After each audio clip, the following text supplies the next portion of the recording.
kasih. Assalamualaikum warahmatullahi wabarakatuh. Terima kasih kepada moderator. Profesor Maskuri, terima kasih telah diberi kesempatan untuk bicara. Pak Kiai Mansur bisa menyempatkan menyaksikan acara ini. Dekan Fakultas MIPA, Bu Ari Hayati, dan seluruh teman-teman semua mahasiswa yang hadir di sini. Saya akan bicara tentang sebuah pemikiran bahwa pandemi ini adalah sebuah peristiwa yang tadi Pak Rektor menyebutkan tanpa terduga. Dalam bahasa lain itu sebetulnya non-linear. Non-linear itu artinya tidak melalui sebuah logika runtut, sebuah proses bernalar. Jadi ora nalar gitu bahasa Jawa ini. Ora nalar. Ora nalar ini dalam bahasa Jawa sering disebut sebagai sawan. Sawan itu ora nalar. Ngerti-ngerti loro gitu. Tahu-tahu sakit. Sehingga orang Jawa itu melalui ilmu titennya itu mencoba mencatat itu kalau habis takziah di kuburan atau orang meninggal ya sebaiknya mandi atau cuci tangan, cuci kaki gitu ya. Itu titennya orang Jawa supaya karena pada saat itu ketika orang takziah ternyata kemudian anaknya ada yang sakit gitu. Nah, ini adalah bagian dari situasi yang ilmunya sebetulnya kita punya. Jadi kalau saya mencoba tetap memakai berkah seperti yang diusulkan panitia karena memang pada dasarnya kita punya kemampuan untuk merubah musibah itu menjadi berkah dengan berbagai macam kemajuan teknologi yang ada. Cuman bagaimana kita menyikapi ini, kita coba sampaikan di dalam seminar hari ini. Dan pertanyaannya adalah, mampukah kita mendayagunakan musibah ini untuk bertransformasi menjadi masyarakat baldatun thayyibatun barokun ghafur. Jadi di sini pada dasarnya manusia itu selalu berhadapan dengan masalah. Hanya mereka yang bisa menyelesaikan masalah dengan baik, mereka lah yang akan memperoleh berkahnya. Jadi disinilah kita coba bagaimana caranya dengan COVID-19 ini. Jadi secara esensial Islam itu adalah agama pengetahuan. Jadi ini artinya bahwa Islam itu memandang pengetahuan sebagai cara yang utama bagi penyelamatan jiwa dan pencapaian kebahagiaan serta kesejahteraan manusia dalam kehidupan kini dan nanti. Nanti itu artinya juga akhirat. Jadi sebetulnya mengembangkan sains, kemudian bekerja dengan sains, itu adalah bagian dari menjalankan ibadah untuk mencoba menyelamatkan diri. Kalau tidak dapat keselamatan di dunia, di akhiratnya jangan sampai juga tidak beruntung. Jadi di akhirat juga harus selamat. Di sini setiap musibah itu selalu terkandung hikmah. Nah, ini saya cocok dengan saran Pak Rektor tadi. Memang ada hikmah, tapi hikmahnya ini kemudian kita ubah menjadi berkah karena kita bisa mentransformasikan diri menjadi masyarakat yang maju. Baldatun thayyibatun barokun ghafur.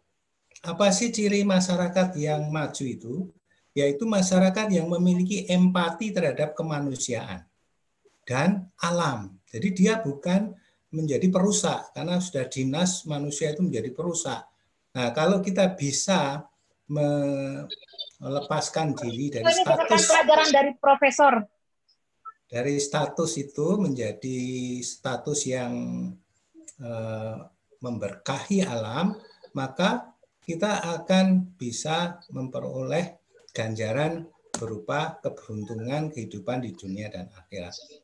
Jadi di sini untuk bisa menjadi seperti itu, manusia harus memiliki status sebagai pemberi, bukan peminta. Jadi dia mengutamakan memberi daripada meminta. Nah, di dalam kasus COVID-19 ini, sebetulnya 80% lebih itu orang yang terinfeksi corona itu tidak memiliki gejala apa-apa. Jadi dia ya seperti sehat-sehat saja. Tetapi dia ini sebetulnya membawa virus yang bisa ditransmisikan ke orang-orang yang rentan. Kalau terkena corona, dia bisa menderita sakit yang parah.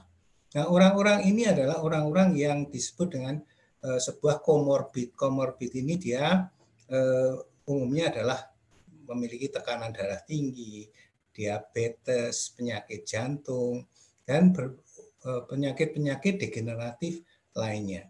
Nah, pada orang-orang seperti ini, kematian banyak terjadi. Jadi, orang-orang tanpa gejala itu harus dilatih supaya dia menjadi sensitif untuk tidak membuat celaka pada orang lain. Ini artinya dia memiliki empati terhadap kemanusiaan. Nah, COVID-19 itu adalah fenomena kompleks. Fenomena kompleks. Nah, fenomena kompleks itu cirinya itu adalah non-linear tadi. Non-linear. Jadi kalau masalah itu ruwet, itu selalu tidak bisa dinalar. Ya, dia namanya non-linear. Sekilas terlihat membingungkan dan terasa aneh. Namun, di dalam science, fenomena non-linear ini justru dikelola menjadi sebuah kajian namanya quantum physics. Quantum. Jadi dia memunculkan istilah kuantum. Jadi pada level atom dan subatom dan yang kecil-kecil tadi itu dibahas fenomena non-linear ini. Jadi dia menjadi tidak membingungkan dan tidak terasa aneh. Karena virus ini ukurannya adalah sekitar 100 sampai 150 nanometer, maka dia itu menjadi atomik dan subatomik tema-tema atom dan subatomik. Jadi dia menjadi non-linear.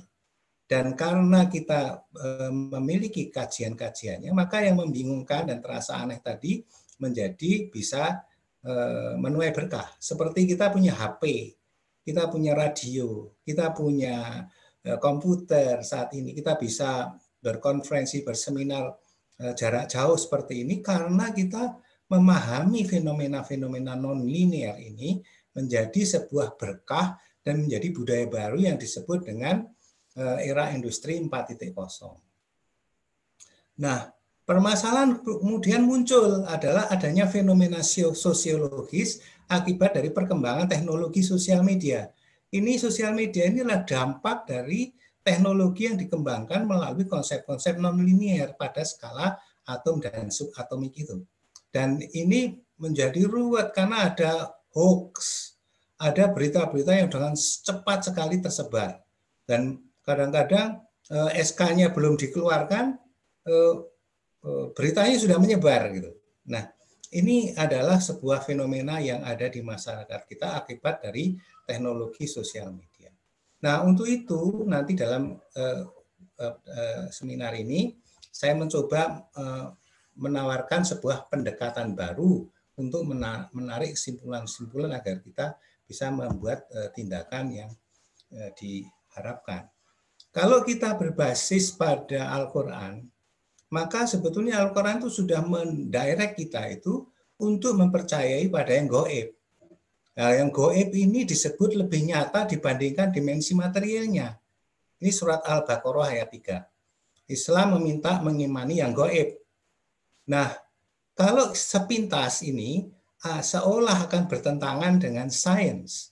Tetapi dengan suatu konsep postmodern yang diprakarsai oleh Einstein, kita sebetulnya menjadi lebih paham mengapa kok Al-Quran itu meminta kita percaya pada yang gaib.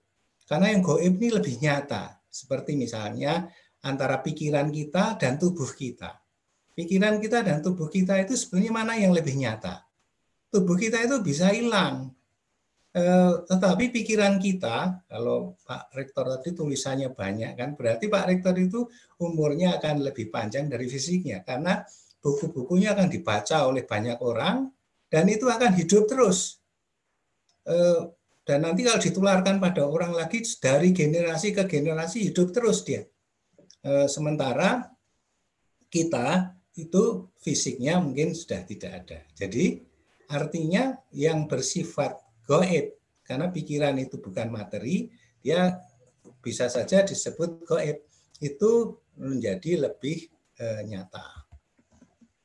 Kalau ilmuwan, benar-benar seorang ilmuwan dan saintis, itu kadang-kadang kayak Marie Curie, itu dia bilang gini, nothing in life is to be feared.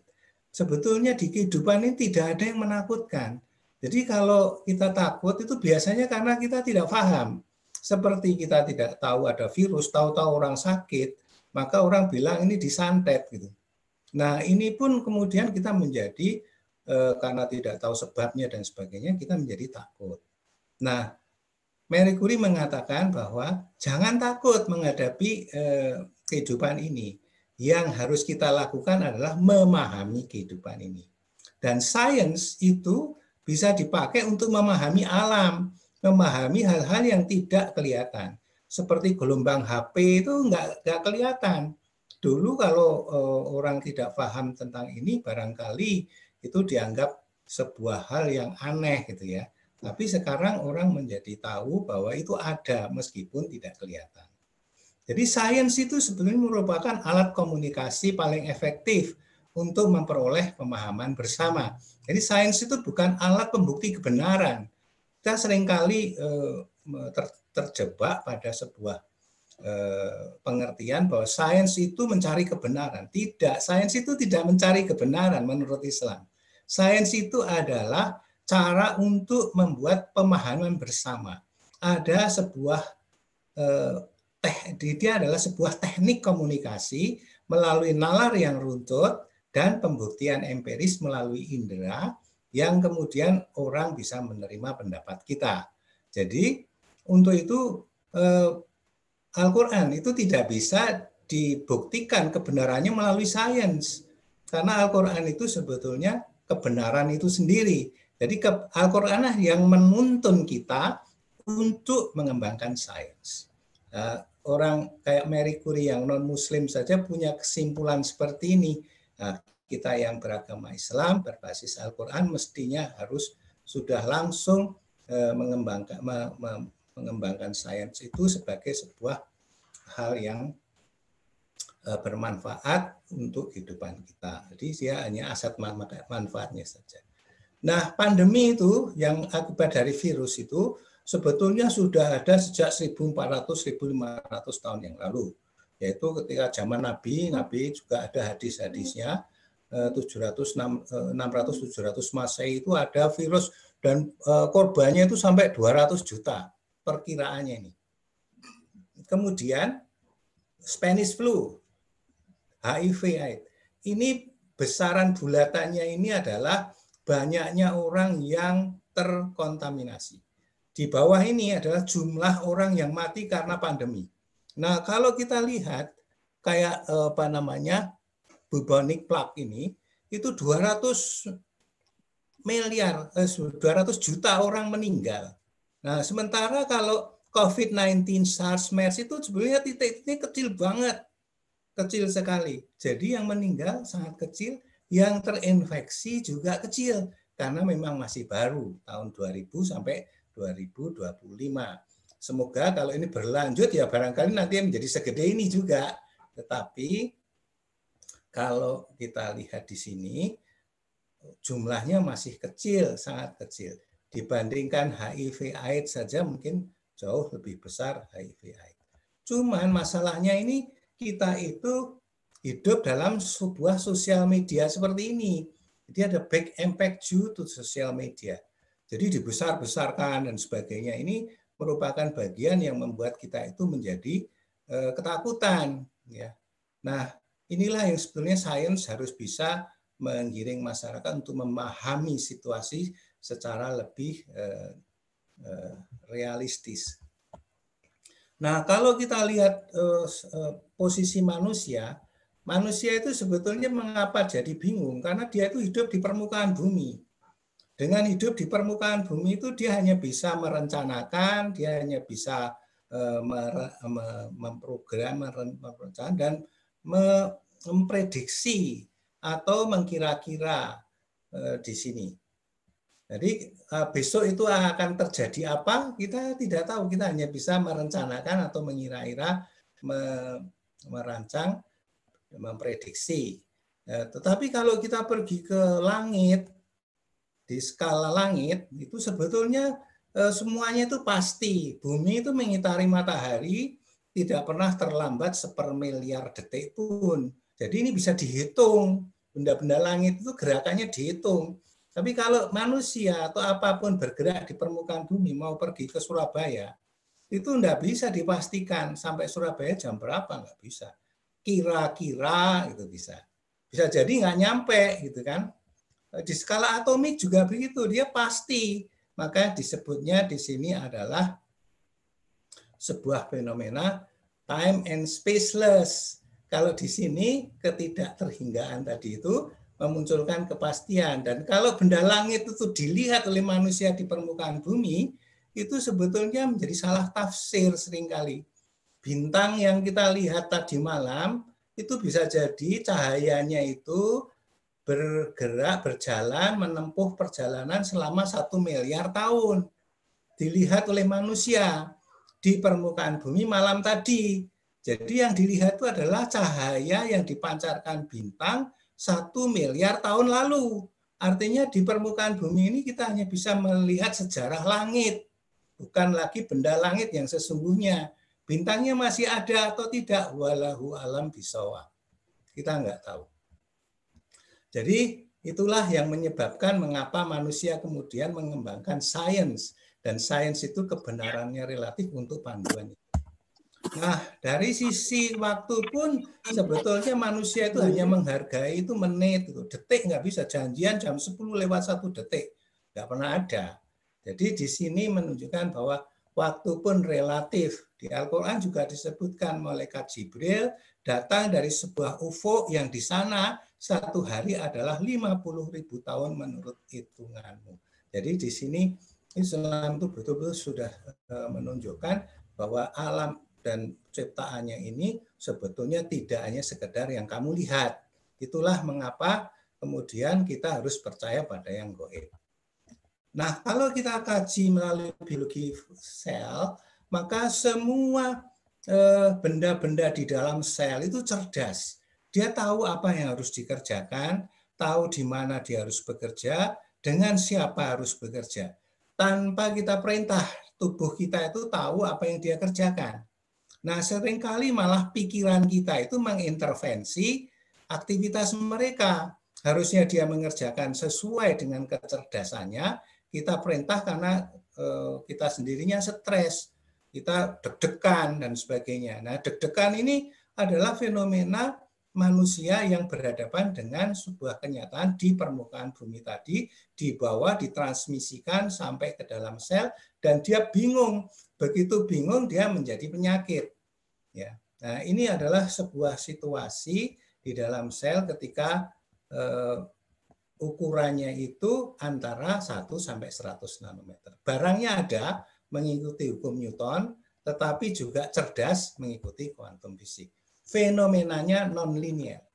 Nah, virus tadi ukurannya di sini nih. Jadi dia bisa masuk ke dalam sel dan dia memiliki kecerdasan. Dia membawa kecerdasannya sendiri masuk ke dalam sel dan dia mengatur sel itu untuk menjalankan perintah-perintahnya. Jadi kemudian seperti sel tadi seperti dibajak. Nah, dibajak dengan sebuah kecerdasan yang dia bawa dari kode genetik RNA yang ada di yang dia miliki. Nah, kalau kita fokus pada virusnya, maka kita bisa mengembangkan sebuah teknik namanya reductionist approach. Manusia dipandang sebagai molekul DNA atau RNA karena si virusnya memang hanyalah untean ribonucleic acids. Nah, dari sini kalau kita lihat di website ini nextstrain.org itu setiap hari di setiap tempat itu selalu terjadi mutasi dari si virus ini. Jadi virus itu datang dari Cina, begitu sampai Malang, dia menjadi virus Malang. Kalau dia kembali ke Cina, maka dia menjadi virus asing yang juga bisa juga menginfeksi orang Cina yang pernah terinfeksi oleh corona. Sehingga di sana ada istilah second wave. Di Korea ada second wave. Sudah turun, tetapi naik lagi karena mobilitas orang dibawa ke sana kemari. Ini problem besar orang untuk bisa membuat vaksin. Ya. Nah, vaksin dikembangkan dari protein-protein ini, protein-protein spike ini, karena dia nanti akan mengikat AC2 pada sel manusia, sel paru manusia. Ya, harapannya adalah kalau ini bisa diblok oleh vaksin, maka dia tidak bisa mengikat AC2 sehingga orang tadi itu menjadi terbebas dari corona. Tapi kenyataannya apa? Dia cerdas ini, si virus ini. Si protein itu sebetulnya memiliki sebuah kinerja yang luar biasa. Jadi dia mengalami mutasi, mutation in the coronavirus spike proteinnya itu, menurut Derek Lowe itu tahun 7 Mei, ya tinggi sekali anunya. Jadi ini menjadi bagian yang merepotkan orang buat vaksin. Spike mutation pipeline reveal the emergence of a more transmissible. Jadi dia si virus ini mencari orang-orang yang cocok dengan dia dan menjadi lebih transmissible. Transmissible itu artinya mudah ditularkan dari orang satu ke orang yang lain. Jadi pengen hidup masalahnya. Virus ini pengen hidup dan dia mencari inang untuk hidup. Nah, inilah sebuah bentuk kecerdasan yang dikaruniakan ke virus itu dan manusia berhadapan dengan itu. Karena virus itu pada dasarnya jauh lebih tua dari manusia. Dia sudah ada sebelum manusia ini ada. Jadi dengan demikian virus ini sebenarnya adalah saudara tua kita. Nah, mau lawan saudara tua, kita harus membangun sebuah kecerdasan tersendiri. Jadi skala nanometer, high rates and non-linear mutation. Coronavirus genome itu memiliki high degree of plasticity. Jadi luas banget ya, in terms of gene content and recombination. Kemudian relatively large genome increase the probability for adaptive mutation. Jadi mutasinya itu untuk membuat dia beradaptasi. Being relative easy for the spike protein to exploit multiple cellular receptor for virus attachment and entry. Jadi cerdas banget ini, cerdas banget ini. Ini yang menyebabkan orang sekarang kewalahan, meskipun pengembangan teknologinya juga bagaimana kita mencoba memikirkannya. Belum lagi kalau di skala manusia, virus tadi itu berhadapan dengan perilaku manusia global. Kompleksitas pandemi itu terjadi karena globalisasi. Globalisasi itu inginnya adalah semua sama, ya. Misalnya kita pengen makan ayam di McDonald atau Kentucky, itu di seluruh dunia rasanya kayak gitu. Manusia itu pengennya itu sama, tidak ingin keragaman. Padahal keragaman itu adalah bagian dari kekuatan manusia. Ya. Jadi kalau sebetulnya manusia itu tidak terlalu memiliki kepentingan-kepentingan yang ruwet seperti ini, sebetulnya pandemi itu bisa terlokalisir pada suatu tempat, tetapi karena mobilitas kita juga tinggi, ini menyebabkan adanya sebuah fenomena yang lebih kompleks pada skala manusia di permukaan bumi. Ya, datanya bisa kita lihat bahwa ini beda dengan Spanish flu. Kalau corona ini kapan mulai ditemukan, semuanya terlacak, teridentifikasi, tetapi tetap tidak bisa diatasi. Nah, ini persebarannya seluruh dunia itu kayak gini. Persebaran di tempat manusia itu ada. Kalau di tempat manusia itu tidak ada, di tempat manusia tidak ada ya nggak ada, di sini nggak ada, di daerah-daerah dingin gitu. Adanya di sini-sini. Nah, ini merupakan sebuah teknik namanya big data analysis dan machine learning. Karena di Indonesia ini kan sering dikritik itu Indonesia ini samplingnya kurang dan sebagainya. Nah, sebetulnya dengan big data dan machine learning ini bisa diatasi dengan memanfaatkan data-data dari pandemi di seluruh dunia, mulai dari negara kayak Mozambik, gitu, Singapura juga bisa, Amerika, semua dipakai, kemudian dimasukkan ke dalam komputer machine learning, analytical, dianalisis sebagai sebuah big data. Kita memperkirakan kemungkinan Juni sampai akhir Juni itu sudah mulai turun di Indonesia. Jadi barangkali dengan ini kita bisa mencoba memprediksi. Tapi ini teknologi baru, sangat baru di Indonesia. Barangkali tidak banyak orang yang menguasai ini. Tapi kalau di Unisma bisa mengembangkan ini sebuah kemampuan big data and machine learning, saya kira itu akan bisa menyelesaikan permasalahan kompleks yang ada. Karena pada dasarnya dia adalah complexity science, dan complexity science itu adalah sebuah interaksi ruwet di dalam kehidupan manusia di permukaan bumi yang semuanya itu bisa dirubah menjadi sebuah data yang bisa dibaca, dan data tadi itu bisa dipakai untuk menyelesaikan pengambilan keputusan. Jadi prosesnya seperti ini, mulai dari level molekul sampai di permukaan bumi kita bisa menggunakannya. Jadi dari atom sampai ekosistem, ini ada spatial scale, bahkan sampai global, kita bisa memprediksikan sebetulnya seperti itu.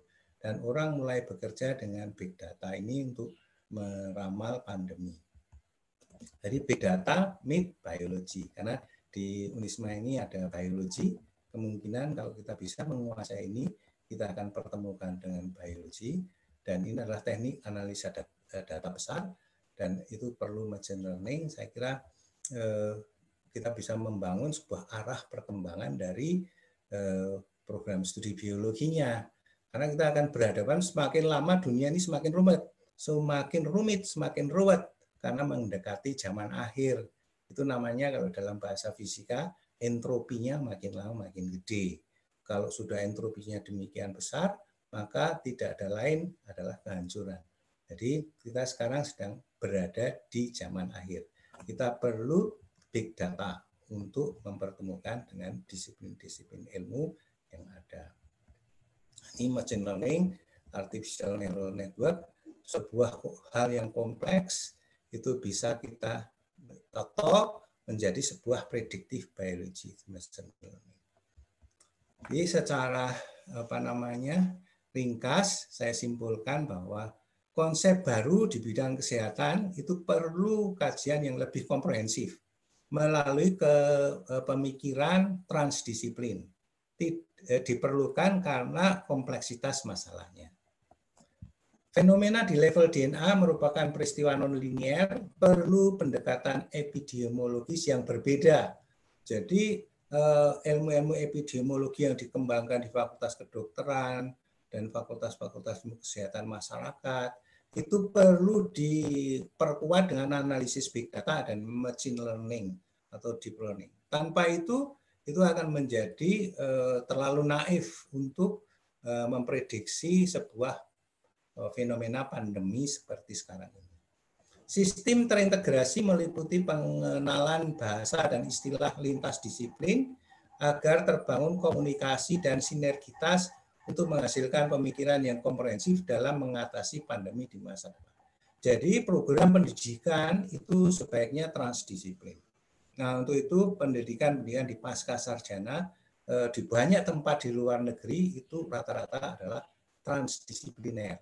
Sudah jarang lagi sebuah disiplin ilmu berdiri di pasca sarjana, itu sangat jarang. Yang ada adalah sebuah usaha untuk mengembangkan konsep-konsep lintas disiplin, dan ada sebuah proses pengenalan bahasa dan istilah lintas disiplin supaya terjadi komunikasi di dalam program studi tersebut. Saya kira begitu, terima kasih. Moga-moga bermanfaat. Wassalamualaikum warahmatullahi wabarakatuh. Waalaikumsalam warahmatullahi wabarakatuh. Terima kasih, sangat bermanfaat, Prof. Jadi intinya COVID itu adalah fenomena yang kompleks dan bersifat nonlinier. Sebenarnya sekilas terlihat aneh dan membingungkan, tetapi bila kita lihat dengan sains, dengan kuantum fisik di level atom, itu adalah memungkinkan ya, maksudnya tidak membingungkan lagi. Dan selanjutnya untuk di bidang kesehatan harus ada konsep baru dengan kajian yang komprehensif dan adanya analisis data. Ya, begitu ya Prof. Terima kasih. Ini ada beberapa pertanyaan yang sudah masuk. Saya bacakan dulu 2 pertanyaan untuk Prof. Maskuri. Dari Dr. Komsa. Jadi mohon penjelasannya untuk pembentukan karakter bagi mahasiswa dalam menghadapi pandemi COVID ini. Jadi untuk pembentukan karakternya itu bagaimana, Prof? Terus yang kedua dari Kristanto Universitas Katolik Widya Mandala Surabaya, bagaimana Unisma melaksanakan praktikum dan penelitian yang tidak mungkin dilakukan secara daring. Terima kasih. Monggo, Prof. Maskuri.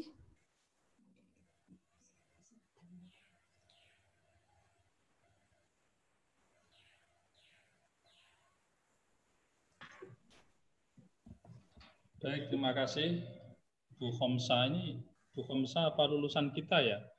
Dari MIPA ya? Oke, benar lulusan FMIPA Biologi. Ya, ini adik kelas saya dulu kalau tidak salah. Okay. Memang pendidikan karakter itu tidak serta-merta mudah melalui daring ya.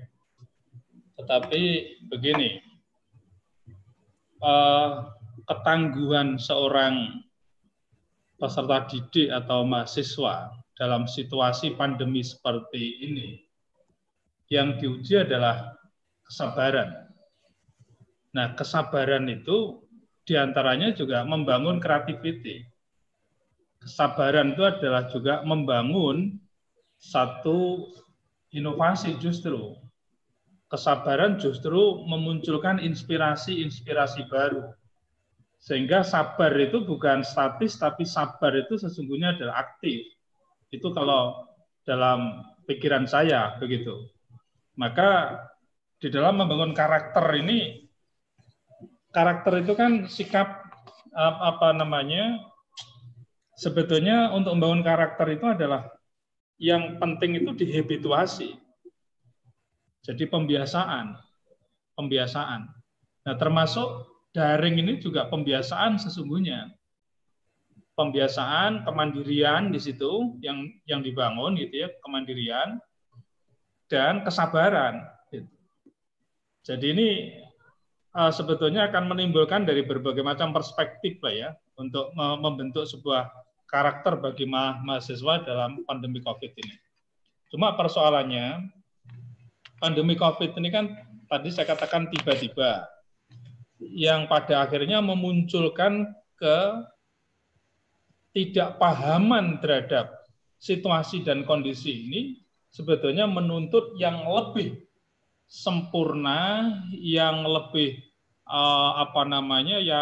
yang lebih mudah maunya begitu, yang tidak mau susah-susah begitu. Tapi ini harus dipahami menjadi bagian dari membangun karakter tadi itu. Jadi membangun karakter, kesabaran dalam bentuk aktif tadi itu. Itu saya menyampaikan secara singkat saja. Kemudian bagaimana Unisma melaksanakan kegiatan terutama di laboratorium eksak misalnya saja. Sekarang nyun sewu, Unisma sudah kita buka lagi ini untuk di laboratoriumnya dengan menggunakan physical distancing. Memang kemarin kita tutup total. Sekarang sudah mulai kita buka secara bertahap. Jadi walaupun toh kebijakan new normal ini belum jelas konstruksinya seperti apa, tapi paling tidak kita menangkap apa yang dimaui di dalam new normal itu. Ini akan kesulitan terutama di dalam karya-karya ilmiah melalui eksperimen di laboratorium ketika pandemi COVID yang kemarin belum ada isu-isu tentang new normal dan lain sebagainya itu semuanya ditutup. Maka sekarang sudah mulai dibuka dan kepala laboratorium sudah menyampaikan edarannya bagi mahasiswa yang ingin melakukan analisis di laboratorium maka sudah bisa dilakukan tetapi dengan protokol yang sudah kita tentukan sedemikian rupa. Saya pikir begitu aja. Bu Ervi. Nggih. Sudah jelas nggih, Dr. Komsa ini merupakan alumni FMIPA yang sekarang bekerja di Unpati Ambon, Prof. Terus kemudian untuk pertanyaan kedua sudah terjawab juga. Ya, terima kasih. Saya lanjutkan untuk pertanyaan Prof. Sutiman. Ada beberapa juga yang masuk. Yang pertama dari Astrid Mona, alumni biologi Brawijaya. Apakah makna wabah ini sebagai eksistensi umat manusia di bumi ini? Adakah solusi sistemik yang dapat diimplementasikan pada kehidupan manusia dalam menghadapi wabah ini maupun yang akan datang? Jadi menurut pandangan evolusi, jadi makna wabah ini bagaimana? Kemudian dari Triwahyuni, apa saja yang diusahakan untuk melakukan di new normal ini untuk meminimalisir kita dan keluarga terpapar virus, walaupun kita sudah hati-hati, tetapi banyak sekali orang yang di luar sana menyepelekan hal tersebut, Prof. Terima kasih. Ya. Di dalam biologi itu ada sebuah konsep namanya the survival of the fittest. Artinya bahwa orang yang akan survive itu adalah orang yang dia bisa menyesuaikan diri dari perubahan-perubahan. Dan lingkungan itu pasti berubah. Nah, perubahan lingkungan inilah yang kemudian harus diusahakan oleh makhluk hidup, tidak hanya manusia. Kalau dia ingin survive, dia harus mengadaptasikan dirinya dengan perubahan tadi. Nah, ketika kita melihat COVID-19 ini dari dua website yang merupakan sebuah kumpulan database filogenetik dari si corona ini, terlihat bahwa tingkat mutasinya sangat tinggi. Dan dia sebetulnya seolah-olah seperti anti globalisasi. Karena dia bergerak kemana-mana di dunia, tetapi begitu menjadi sebuah kehidupan menginfeksi manusia di suatu tempat, dia berubah menjadi virus lokal. Nah, inilah yang membuat dia menjadi sangat susah untuk dikendalikan. Jadi kalau keadaannya demikian, maka WHO pun sudah mengatakan bahwa manusia akan berdampingan dengan COVID-19 ini selamanya. Nah, disinilah artinya kita ada sebuah situasi baru yang diintroduksi oleh ini. Nah, situasi baru ini merupakan bagian yang harus diadaptasi oleh manusia. Salah satunya ya melakukan tatanan baru. Dia harus hidup dengan perilaku yang berbeda. Jadi kalau dulu orang menggunakan masker itu hanya untuk sesuatu situasi tertentu, sekarang orang dianjurkan untuk setiap saat memakai masker, mencuci tangan, kemudian lebih sering mandi pakai sabun. Kalau dulunya mandi 3 hari sekali, ya sekarang itu setiap hari lah, atau 2 kali sehari mandi. Kemudian baju juga harus sering dicuci karena virus ini akan hancur ketika dia kena sabun. Jadi kita sebenarnya tidak perlu pakai alkohol untuk melakukan disinfektasi itu. Kita cukup mencucinya dengan deterjen karena si virus ini kapsulnya itu terdiri atas lemak. Lemak ini hancur begitu kena deterjen. Jadi mencuci tangan dengan sabun, mandi dengan sabun, mencuci baju dengan sabun, itu juga sudah cukup mencukupi itu. Nah, selanjutnya yang harus dilakukan itu adalah karena si virus ini itu sensitif terhadap ultraviolet. Jadi kita tuh sebetulnya di Indonesia ini teruntungkan dengan high indeks ultraviolet yang tinggi. Di siang hari itu antara 10 sampai 11 indeks ultraviolet kita. Nah, dari ultraviolet yang demikian tinggi itu virus menjadi inaktif.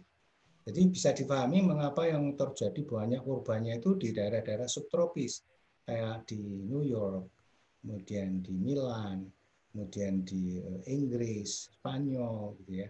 Tetapi di daerah tropis kayak Indonesia ini jumlah yang terinfeksi itu puluhan ribu. Kalau di sana kan hampir tembus ratusan ribu, bahkan di Amerika di atas 1 juta. Ya, jadi ini menunjukkan bahwa kita teruntungkan oleh adanya UV. Tetapi jangan lupa bahwa UV ini tidak akan menjadi sesuatu yang efektif bagi si virus kalau di kota atau di satu tempat itu terjadi pencemaran udara. Jadi kalau pencemaran udaranya itu tinggi, dia akan menghambat si virus tadi itu untuk menginaktivasi sinar ultraviolet menginaktivasi virus. Nah, sehingga yang harus dilakukan apa? Ya membuat suatu kota itu pencemarannya harus turun, gitu ya. Jadi ini harus dilakukan oleh banyak tempat. Saya kira seperti itu. Jadi akan terjadi perubahan-perubahan yang harus mau tidak mau. Kalau tidak ya terseleksi dan tersingkir. Terus yang kedua tadi itu bagaimana cara mudah? Yang cara mudah ya sudah dibuat oleh pemerintah sebetulnya, physical distancing dan sebagainya. Memang yang paling perlu jadi perhatian itu adalah OTG, orang tanpa gejala. Orang tanpa gejala ini dia terinfeksi tapi dia tidak kelihatan sakit, dan dia memang memiliki sistem yang membuat dia bisa mengelola tubuhnya, mengelola virus itu. Nah, orang-orang yang seperti ini bisa menghasilkan bahaya bagi mereka-mereka yang sensitif terhadap corona disease. Orang yang diabetes, yang sakit jantung, orang yang sedang menderita tekanan darah tinggi, itu jadi sensitif. Jadi kalau di rumahnya ada orang tua yang memiliki ciri-ciri seperti itu, ya kita harus hati-hati hidup kita, jangan sampai kita menjadi OTG, orang tanpa gejala yang membahayakan orang lain. Saya kira itu.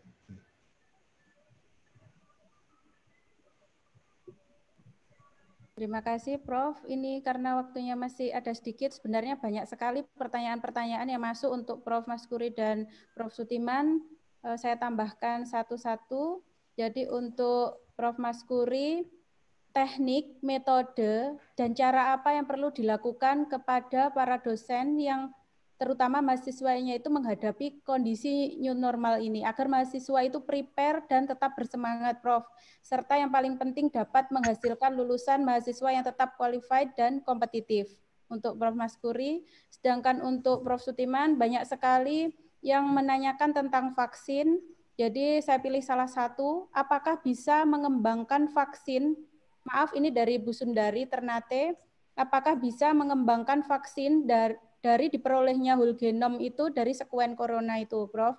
Kemudian berapa sekuen konservasi yang diperlukan untuk mendesain vaksin mengingat vaksin itu mengalami mutasi yang sangat tinggi. Seperti itu, Prof. Untuk Prof. Maskuri dari Pak Supri Jandani. Terima kasih. Baik, terima kasih. Jadi ini masalah yang kita hadapi bersama, Pak, tentang pembelajaran. Memang di sini dibutuhkan kemampuan dosen agar supaya memiliki strategi yang menyenangkan. Jangan dikasih tugas terus-menerus. Tugas terus-menerus, ya mereka tentu tidak merasa nyaman, apalagi tadi saya singgung, dia mau keluar dari rumah aja untuk mencari referensi kesulitan. Dia di rumah juga dengan berbagai macam keterbatasan referensi yang ada. Justru kalau kemarin saya terus terang membaca di media itu, corona ini diartikan sebagai coret-coret romantis bermakna. Jadi coret-coret romantis bermakna. Wah, ini kan satu inspirasi yang sangat menarik menurut kami. Maka kasih mereka satu kesempatan untuk mengkonstruksi sesuai dengan keilmuan yang mereka miliki itu, bisa juga out of the box. Jadi ide-ide kreatif mereka akan muncul, tapi namanya dosen ini ya tetap memberikan satu contoh gitu ya, satu contoh supaya apa? Mahasiswanya punya kreasi. Tidak lagi harus dicekoi dengan webinar terus-menerus, dengan Zoom, dengan cara mengajar, menyampaikan transfer of knowledge terus-menerus. Justru biarlah dia mencoba untuk membuat satu karya-karya yang karya-karya itu tidak lepas dari pengembangan keilmuan sesuai dengan mata kuliah yang diberikan itu. Itu akan lebih menarik. Apakah nanti didasarkan pada basis data yang bermuara dari internet, atau mungkin juga di lingkungan di mana mereka berada di situ, dia hidup di situ, di masyarakat di situ, sehingga mereka tidak harus jauh-jauh berbasis pada kearifan lokal. Ini menjadi sesuatu hal yang sangat menarik. Maka disinilah dosen harus memiliki satu inspirasi yang kemudian mahasiswanya ini sangat enjoy, sangat senang sekali, dan tidak harus bersifat tekstual belaka, tapi juga bersifat kontekstual. Tadi sudah saya singgung bahwa sekarang sudah saatnya memberikan satu kesempatan kemandirian kepada mahasiswa untuk mengembangkan potensi yang dimiliki. Jangan dianggap mereka itu sebagai gentong kosong yang harus diisi terus-menerus sampai meluber-luber. Mereka anak bangsa yang punya potensi yang luar biasa. Ini jangan kemudian di hegemoni yang kuat, justru kasih mereka kesempatan untuk berkembang. Nah, dosen di sini adalah dia sebagai pembimbing, sebagai guidance saja, bukan sebagai narasumber, bukan. Kalau sebagai narasumber, wah, itu memposisikan mahasiswanya nanti akan menjadi kerdil menurut saya. Satu kebebasan untuk berpikir, mengembangkan kreativitas, inovasi, produktivitas ini yang harus didorong dengan cara-cara yang berbasis pada kearifan lokal tadi itu. Apa yang bisa dilakukan oleh mahasiswa, tetapi mereka juga sebetulnya masih bisa menjangkau terhadap data-data yang ada di lingkungannya situ yang didasarkan kepada materi yang telah dikembangkan di situ. Saya pikir begitu. Jadi menurut saya kalau kita hanya didasarkan pada video, pada PPT misalnya saja, nge-share terhadap buku misalnya saja, saya pikir itu justru menjenuhkan. Menurut saya justru silakan mereka mengkonstruksi satu kebebasan satu sama lain, tetapi tidak akan lepas dari koridor mata kuliah yang diberikan itu. Saya pikir seperti itu, Bu Hervi. Makasih. Terima kasih, Prof. Maskuri. Sangat jelas sekali. Jadi tidak hanya pemberian materi terus, tetapi juga mereka juga bisa berkreasi sendiri-sendiri. Terima kasih untuk pertanyaan dari Bu Sundari Ternate untuk Prof. Sutiman tentang vaksin. Terima kasih. Yeah.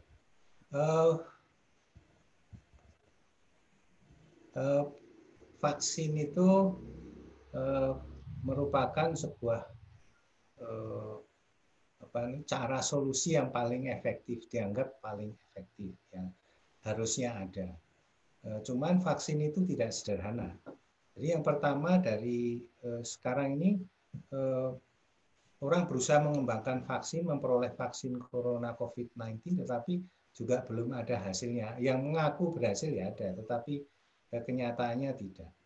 Nah, selain itu vaksin ini memerlukan industri yang nyambung dari hulu sampai hilir, industri yang merupakan sebuah hal yang dibangun puluhan tahun gitu ya. Jadi kalau kita itu di Indonesia mau membuat vaksin sekaligus membangun industrinya, itu sebetulnya agak susah payah gitu ya.